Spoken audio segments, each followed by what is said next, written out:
Paul with your weekly update for April 18th. Congress focused on issues surrounding government spending this week as talks of deficits, the national debt, and the debt limit saturated the airwaves. This is a positive development. In years past, there was very little concern over how much was spent here in Washington, how it was spent, or how much of our gross domestic product was being consumed by government. That blissful ignorance naturally resulted in decades of government spending with impunity, bringing us to where we are today. Trillions in debt with astronomical entitlement obligations that will be impossible to fulfill in the not-too-distant future. So it is a good thing that there is so much political pressure now on our leaders to actually put the brakes on runaway spending.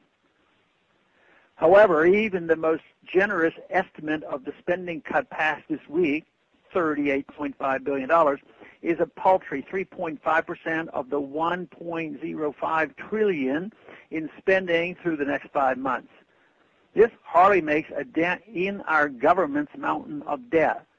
Even worse than that, the non-partisan CBO stripped away the accounting sleight of hand and scored it as only $352 million in cuts, which works out to less than 0.5% of spending.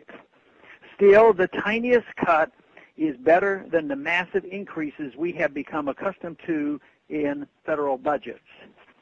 Of course, our disastrous wars in Afghanistan and Iraq are not even included in this budget, as they are considered emergency spending. They constitute $3.3 billion in spending in the same period of time, so they more than cancel out any small cuts the warmongers may crow about. I voted against the legislation funding government for the remainder of this year as well as next year's budget because, as in years past, government spends far too much on unconstitutional programs. In spite of any rhetoric about fiscal responsibility, a 0.3% cut does not suddenly make the rest of the spending constitutional or responsible. And if the American people do not continue to hold the politicians' feet to the fire, you can be sure we will see massive spending increases again in the future. In addition to Congress's spending, many Americans are finally paying attention to the spending done by unelected banking cronies at the Federal Reserve. Recently, the Fed was forced to reveal some details of loans given out during the financial crisis of 2008, and they are truly shocking.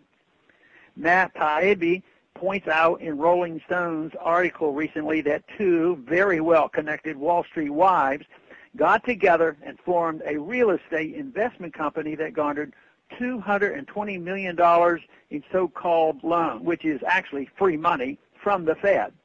Compare this number to the $352 million in spending cuts the CBO says are in the current budget. A few months later, one of the wives bought a $13.3 million personal residence with her husband, the CEO of Morgan Stanley. The unelected, unaccountable Fed hands out as much or more money this way as our federal government spends and yet receives hardly any attention. This is why I believe transparency of the Fed is a critical step to regaining control of our financial situation in this country. We can never get meaningful reforms if all eyes are on the $352 million so-called cuts and transactions like the $220 million given to Wall Street cronies are done in the shadows.